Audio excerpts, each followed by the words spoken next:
Vocês sabiam que para lutar pelos seus direitos é importante que vocês conheçam as leis que os regem? Por isso, hoje nós vamos falar sobre os principais aspectos da Lei Brasileira de Inclusão.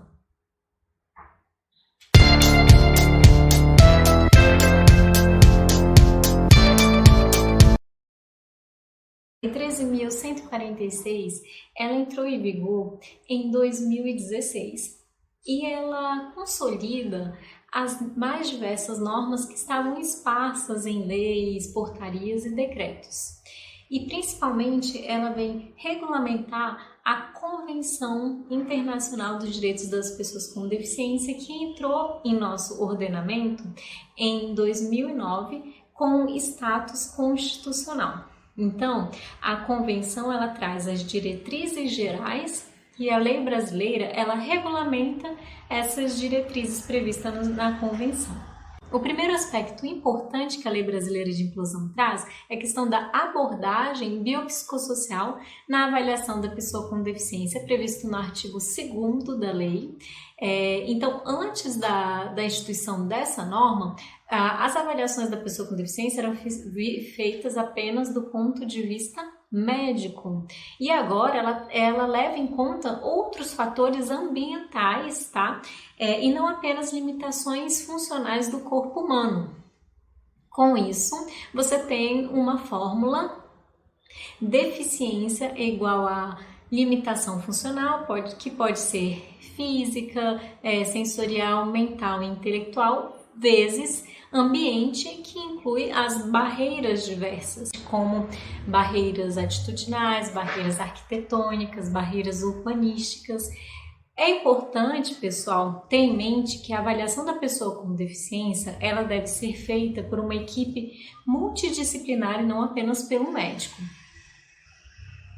E para exemplificar um pouco isso, imaginem uma pessoa que ela tem uma deficiência física, utiliza cadeira de rodas e precisa sacar dinheiro num caixa eletrônico. Então ela vai no banco, mas percebe que não tem caixa eletrônico acessível para ela. Então ela é impedida de sacar o dinheiro. Então você tem aqui uma barreira que impede a pessoa com deficiência de cumprir o seu objetivo. Logo, você tem uma limitação funcional, que é a deficiência física, vezes uma barreira.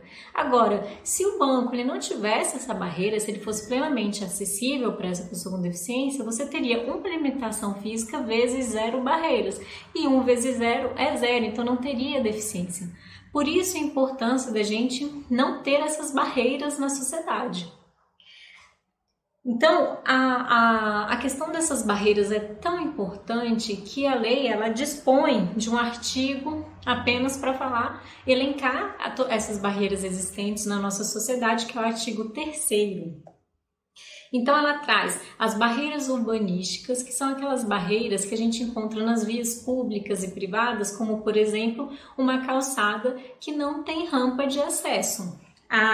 As barreiras arquitetônicas que você encontra nos edifícios públicos e privados. Então, um prédio que não tem um banheiro acessível, ele tem uma barreira, arquitetônica.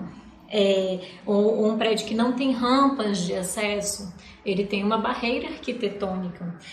Barreiras no transporte, barreiras na comunicação e na informação, como por exemplo, um site que não é acessível para a pessoa que tem deficiência visual,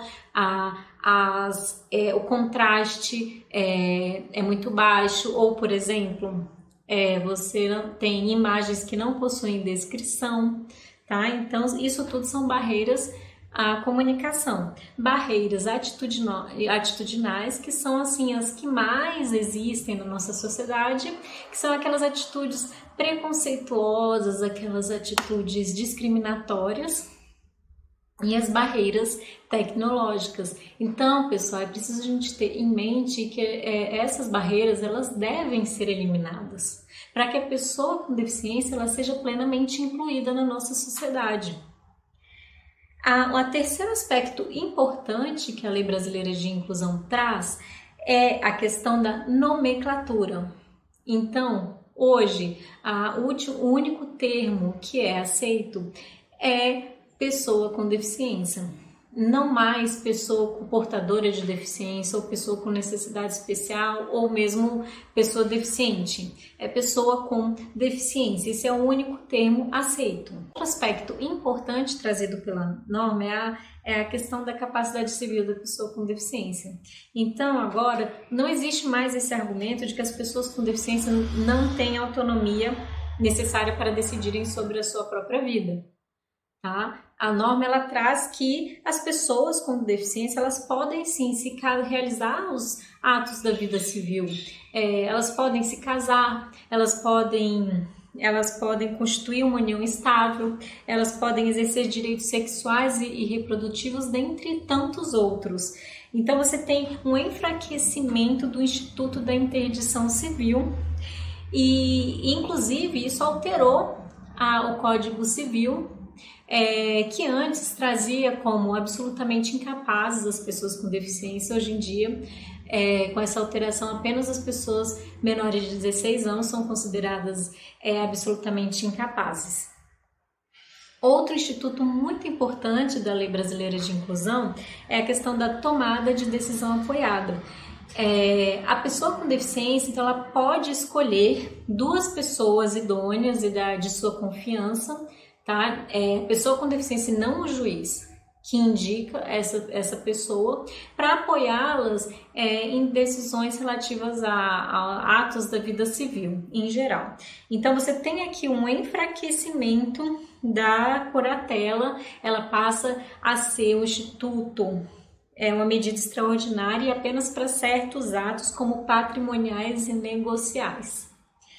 E por fim, um aspecto trazido pela Lei Brasileira de Inclusão, que também é muito importante, é a questão do cadastro inclusão, que reúne aí informações georreferenciadas que caracterizam socioeconomicamente as pessoas com deficiência. Isso é muito importante para o desenvolvimento de políticas públicas e ações afirmativas e também para os benefícios que as pessoas com deficiência fazem jus, como o benefício de prestação continuada. A lei ela ainda traz outros pontos muito importantes, pessoal, mas hoje a gente vai falar só sobre isso, então fiquem atentos que depois faremos outros vídeos trazendo mais aspectos sobre a Lei Brasileira de Inclusão. Eu recomendo fortemente que vocês leiam essa lei, que ela é fundamental na área da pessoa com deficiência. É isso, um forte abraço para todos.